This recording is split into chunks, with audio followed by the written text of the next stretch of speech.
Hello, everybody. This is Brad Swift, and I'm here today as part of the Gaia's Call 2.0 with my lovely co-host, Marla Life, who is of the Eco chapter. And as you might be able to tell, things look a little different over there in Marla's world. So why don't we just start with where are you? What are we going to address today? But why do you look so weird? Hi, Brad. Hi, everyone. Yeah, I'm in Sri Lanka at the moment, and it's not so easy to have lots of electricity. And I'm also praying to all the internet gods that the internet continues for the next couple of minutes as we discuss today's topic on the resources that we have and how they are infinite. Actually, not infinite, they're finite. Because here, especially at the moment, with the new war that's going on, they're very, very, very finite. There are lots of days where we don't have power, we don't have electricity, and people who have cars and motorbikes, they have a quota of 25 liters a day, a week, sorry. Yeah, 25 liters a week. And that's all the petrol you can have. So it's a stark reminder of how the rest of us will also probably have to deal with similar things in the future. Yeah, I think that's a good point. It's kind of considering that this is a bit of a preview of what might be coming. And we're going to be exploring what is on the way in another podcast. I don't want to get off on that, but we are in the midst of uh, a point in history where uh, if we don't start waking up to the fact that we we are living on a on a planet with finite resources, but we're living as though our resources are infinite, and Yep. that those two do not work well together as we're actually experiencing, and you are experiencing right there in Sri Lanka on a regular basis. So let's dig into that and see what we're going to do about that. Yeah. Yeah, and it's also interesting. It's like on top of the planet being finite. I mean, I think we also come from most of us kind of find ourselves like invincible, right? We think that everything is going to be fine forever, and so we also live like we're in a finite, infinite planet with infinite life and infinite hours of the day to do whatever we want to do. And it's also another wake-up call considering the state of the world right now. I guess, Brad, you were in the US. How's it going over there? Well, you're talking about living as though we're invincible. We actually were going to be recording this yesterday, and I one of my regular rituals is to go out and play pickleball while we still have workable pickleballs that we can play with. We may have a shortage of those, but I went out and we didn't get very far into playing when. Um, the owner of the sporting area came rushing out, tears in her eyes, to inform us that one of our regular players, gentleman by the Nate, 72 years old, had passed away suddenly the the previous night, even though the day before he had been out there on the pickleball courts, playing and joking with us and all that. So the the truth of we are not invincible Yeah. came very much to home. So, yeah. Yeah. And I think a lot of people around the world are starting to realize that, right? That we are watching this in every day in the news, and there's some other thing happening in some other place, and like different countries, especially here in Asia because of the Strait of Hormuz. All the oil is not coming this way, and so you're just slowly trying to see like, how many people are being affected in all these different ways, on top of the loss of life, it's also the loss of living, like we're not able to live anymore. Um, on one hand, because there's no fuel and no electricity, no internet, no fertilizer for plants. But then I don't know, for me being here in nature, like I'm surrounded by the ocean, there's monkeys in the trees every day, and That's also why I'm here. But I'm also realizing that we have lost life. We're living as in existing without living, until something really bad happens, and then we're like, oh wow, I wish I had spent more time in nature. I wish I had spent more time with my family. And I'm thinking a lot of people are starting to see that we're not invincible, that we are mortal. That it could be us one day, with someone coming to the pickleball arena and saying, "She didn't make it." Yeah, Yeah, yeah, yeah. So you wrote an article here recently, I think it's already on Substack itself, about looking at this, yeah. I believe you titled it, the analog world. Um, let's kind of get into some of those points in case people somehow missed your article. I don't know how they could do that, but we know there's a lot of resources on Substack and on the internet itself. But let's just talk a little bit about what you explored in that article related to this topic. Yeah, so for me it was really like because I'm here in Sri Lanka, I also went down this rabbit hole of research, and in 2022, Sri Lanka was suffering from an economic crisis, and they also had a petrol crisis where they didn't have fuel for almost 2 weeks, and there were huge protests, if you can imagine, right? If you drive a tuk-tuk or a car for a living and you can't have gas, or if you have a fridge that you have no electricity for and all your food is now rotting. If you need to work online, like it was just impossible. And so that was such a eye opener for me, because coming from originally from Singapore, where we're so buffeted by what's happening in the region because of the money that we have. I was just thinking, how difficult it would be for the rest of the world, who's not used to discomfort, who's not used to crises like this, to have to now deal with it, because I think a lot of people now are figuring out that, there's going to be a day where we don't have fuel or petrol, or the internet's just going to start cutting off. And then what do we do? And so in the article, I also expressed that, we've had so many warnings.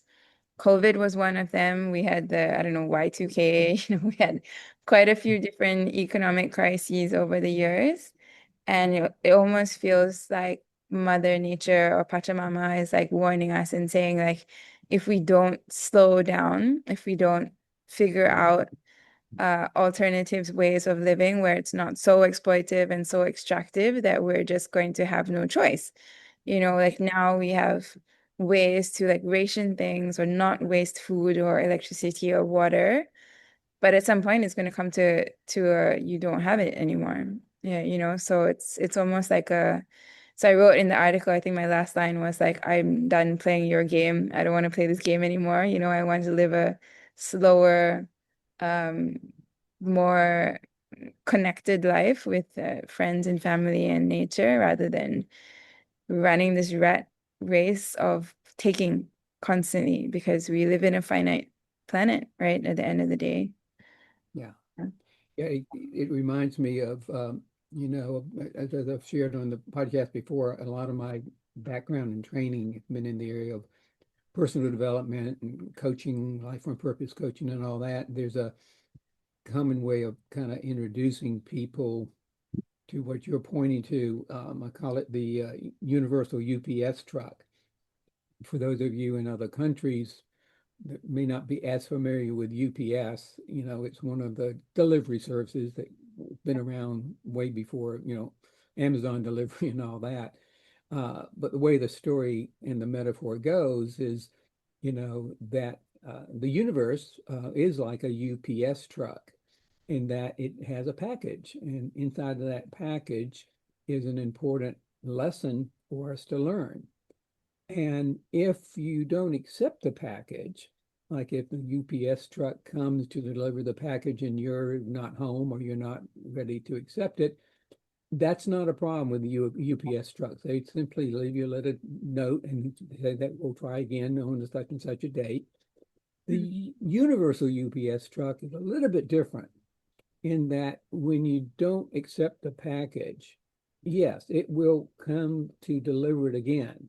But each time it goes to deliver it, it gets a little bit more forceful, Yeah. more intentional Mhm. about are you going to accept the package today or not? And so to the point that if you don't start accepting the package and the lesson inside of it, um, the universal UPS truck will drive right through your living room to get your attention. And I think we've been having plenty of notices from the universal UPS truck saying, are you going to pay attention? Are you going to learn the lessons that, to be more in relationship with the web of life? Or are you going to keep ignoring that until we have a major calamity? Yep. And I don't know, the calamity that we're in dealing with right now with the new war and the current wars that were already there, the amount of destruction and loss of life of all forms, uh, let's wake up. Let's do what we can to wake up, which Yeah. I guess is part of the reason we're doing this podcast, so that we're waking up as well. It's not like, oh, you guys need to. No, we all need to. Yeah.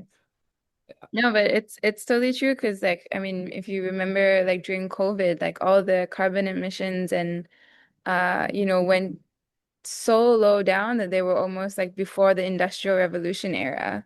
And within, I don't know, a few months, we were through the roof. And then, temperatures were the highest ever, carbon emissions were the highest ever, all the biodiversity that had come back during COVID was gone again.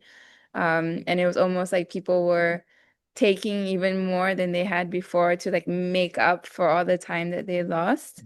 And so it's quite scary because that was such a huge warning where the whole world shut down. And yet we are continuing on that trajectory now, like and actually worse because the amount of emissions being emitted from the war is huge, it's in the millions of tons. So it's almost like what will it take for us to stop? Like how much more sick does the planet have to be or how much more sick do we have to be before we finally, like COVID shut down everything and say, you know what, enough is enough. Like this has gone too far. That's for me is the scary thing. Like how far are we going to push it until like there's no way of coming back? Yeah, Yeah. yeah. So how do we proceed? I'm looking at, like listening to the podcast, and recently I've been um, watching and studying some of the work of Rob Hopkins. And for those of you who are not aware of him, please look him up on YouTube or the internet while we still have that available to us. uh, his take, which I find very encouraging, is that he kind of has taken on this persona, this character, that he has traveled to the future, Yep. uh, and the future in which we have won. We have woken up and we have taken the major changes that we need to make to create a new future of thriving for not just for us, but for all the planet. And I think it's important for us to begin that process of getting clear about what is the future. Yep. That if we could, even if we could wave the magic wand, or if we could actually commit to taking this on at a level like we took on, during World War II and overcoming Nazism and all that. If you took it on at that level, what would that future look like? Yeah. So I'd like to just spend a minute or two before we complete a podcast today. Let's look at what might that future look like Yeah. for you, Marla. Yeah, I mean, so Rob Hopkins actually wrote the endorsement for the book that we published last year, Dreams of Unwritten Futures. And I mean, the whole idea behind that book was this idea of a better future narrative. How can we see this future? Because I felt like when I had written the first article that ended up being the book was like many people do not see a better future in terms that's not like coupled with money, right? That's everything is like, oh, I need a bigger car and we need to blow up some country and I need to have a bigger house and I need to blow up that person who's a competition to me. But ultimately, when you really sit down with someone and you ask them what's important, it's not the money, it's the time and the relationships and the connection and the hobbies that we like to do. Read a book with a cup of coffee under a coconut palm somewhere, like and this is the things like I think we need to start individually. I think more people need to start spending the time to figure out what is that better future. Not just automatically going to, yes, my better future is related to money and being a millionaire, because for most of the time it's really not, but we're not taking the time to figure out what that better future looks like. A lot of people, like I mean, for me, I had to physically remove myself from my autopilot in Singapore and come here where I'm surrounded by nature because I know that I needed that time to kind of figure out, okay, what is my better future? What does that look like? And I think that's super important, especially now with the whatever is going on in the world, that people don't get sucked into this horrible, helpless depression of, you know, we're all gonna die anyway, whatever. I think that's a really bad way of kind of giving up. And I think it's more important that people start looking at, okay, what do I want with my one life? There's that poem of One Summer Day. I think her name is Mary something. I don't know. Yeah, I'll look it up while you continue with this. Well, let me just interpose here. One of the things that I do each and every morning, I have a vow, my one cause morning vow, and we'll actually be doing a podcast on that in the future as well. But the other part that I always include is my one cause morning visioning. And I'm going to read a portion of it. My one cause morning visioning, a sacred start to a regenerative day. Today, I remember the future we are choosing. I see Logan and Piper. Those are my two grandkids. Currently, they are 5 and 3, respectively. Um, but in this future, they are no longer children, but radiant young adults, thriving in a world that works for all beings, a world shaped not by fear or domination, but by love, reverence, and sacred responsibility. I see lush gardens and food forests where there were once lawns. Bike paths share the road with EVs humming along. I hear song circles where there was once silence.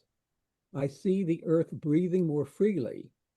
I smell the fragrance of pollinator attracting flowers because we chose to change. I remember we retired the great untruths and we embraced the 4 great truths. We rejoin the web of life. And it continues. Right. But for me, this is a kind of a working document. Yeah. I add to it regularly as I get clear about what is that future Yeah. that I want to be a part of creating this regenerative future itself. Yeah.